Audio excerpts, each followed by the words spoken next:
So kita tepuk dada tanya iman di mana tahap ilmu kita sekarang. Kita kenal diri kita.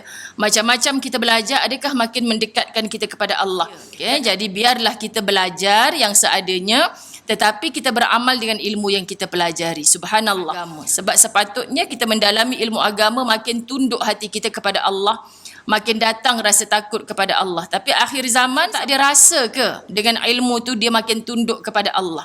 Tak ada rasa. Dalam bab nak masuk syurga ni, kadang-kadang sahabat-sahabat dirahmati Allah, kita sibuk mencapai yang jauh, yang dekat depan mata kita ni kita buat tak tahu je.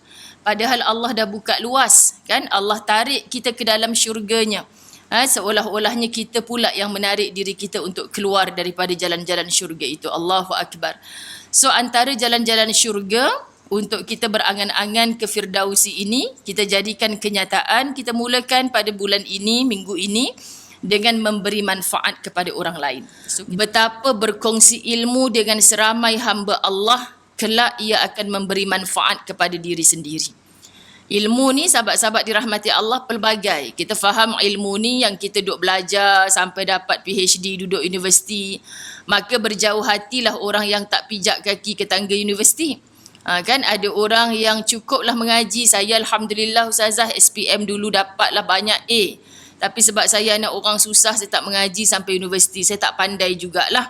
Tak semestinya orang yang tak ada sijil, sahabat-sahabat adalah orang tak pandai. Siapa menekuni kitab Latahzan, kita belajar bahawa siapakah orang yang bodoh. Orang yang bodoh tu adalah orang yang tidak ada keimanan kepada Allah. Kan belajar macam-macam, tapi dengan ilmunya tu sama sekali tidak mendekatkan dia kepada Allah. Itulah orang bodoh. Allahu Akbar.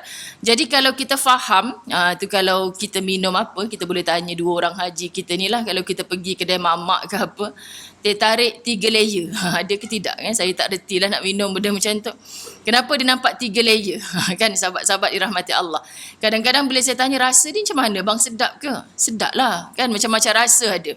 Tapi sebenarnya sahabat-sahabat muslimin muslimat dirahmati Allah, kita minum satu pun kalau kita menikmatinya, wah hilang dahaga tu sama je sebenarnya. Kan tak adalah kalau kita minum 3 layer tu sampai 3 hari kita tak payah minum air pula dah, tak ada. Kan tapi sebenarnya subhanallah bila kita dapat satu ilmu makin mendekatkan kita kepada Allah, itulah hamba Allah yang jauh lebih berkualiti. So kita tepuk dada tanya iman di mana tahap ilmu kita sekarang. Kita kenal diri kita. Macam-macam kita belajar, adakah makin mendekatkan kita kepada Allah? Dan ada orang banyak salah faham. Kita tak nafi, tetapi orang yang belajar agama, menadah kitab, sahabat-sahabat dirahmati Allah, kita kata itu boleh menolak diri dia dekat kepada Allah. Tapi tak juga belajar agama saja tapi tak beramal dengan kehidupan beragama. Ini bahaya. Okay? Jadi ada orang yang tak belajar agama tapi Masya Allah dia tahu tentang solat, jaga sungguh solat-solatnya tak tinggal. Tapi ada orang yang tahu tentang kewajipan solat tapi dia buat ala balai je orang kata. Kan yang penting aku solat sudah. Dia tak menekuni sungguh-sungguh, dia tak mengkhusyukkan diri dia dalam solat. Jadi ni bahaya. Okay, sebab apa? Nampak macam belajar agama tetapi kehidupannya tidak beragama. Terlibat dengan penipuan, terlibat dengan rasuah, mengambil juga yang haram. Tak diambil secara terang-terangan tapi dia tipu diri dia sendiri. Sedangkan sebenarnya dia sedang menipu Allah. Ini bahaya. Okay, jadi biarlah kita belajar yang seadanya tetapi kita beramal dengan ilmu yang kita pelajari. Subhanallah. Baik, jadi jangan faham. Kesian kalau ada yang faham, Ustazah anak saya seorang pun tak ada Al-Hafiz. Seorang pun tak ada ustaz. Kak, berapa ramai orang yang mengadu pada ustazah, nampak je macam orang yang hafal Quran. Tapi stop masa tu lah. Hafal 30 juzuk lepas tu dah tak pernah nampak dia baca Quran dekat rumah. Sedih. Bukan semua sahabat-sahabat dirahmati Allah. Nak dikejut subuh pun payah ustazah. Macam mana ni? Nak jadi ustaz macam mana? Bangun subuh pun kena kejut berkali-kali. Subhanallah. Ini kita tak nak berlaku kepada siapa sahaja yang namanya belajar agama. Sebab sepatutnya kita mendalami ilmu agama, makin tunduk hati kita kepada Allah, makin datang rasa takut kepada Allah. Tapi akhir zaman sahabat-sahabat muslimat dirahmati Allah, aduan-aduan macam ni makin menakutkan kita. So tak ada rasa ke dengan ilmu tu dia makin tunduk kepada Allah? Tak ada rasa ke dirinya itu tertarik kepada jalan-jalan Allah? Kan cukup habis silibus, dapat dah sijil yang diidam-idamkan, bidang agama yang diambil dekat universiti. Okay, saya ulang, bukan semua. Tapi seandainya ada yang berlaku demikian, sangat menyedihkan.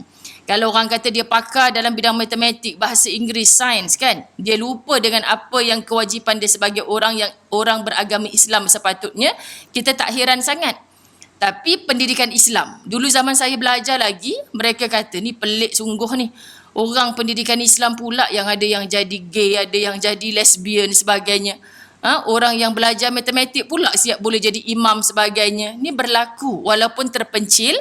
Kalau zaman saya belajar ada wujud macam tu, sahabat-sahabat muslimin muslimat dirahmati Allah, tak heranlah tahun 2022 ni dah pakat terbalik segala. Bayangkan 20 tahun akan datang. Kan sebab itulah bila kita tengok ilmu konon yang kita dapat daripada hujung jari kita ni, kita kata ni zaman kita ni, zaman ibu-ibu yang sedang nak merebut syurga Allah, menjadikan angan-angan Firdausi ni sebagai kenyataan. Para alim ulama kita masih ramai di atas muka bumi Allah. Ada orang yang sudi nak menegur kita.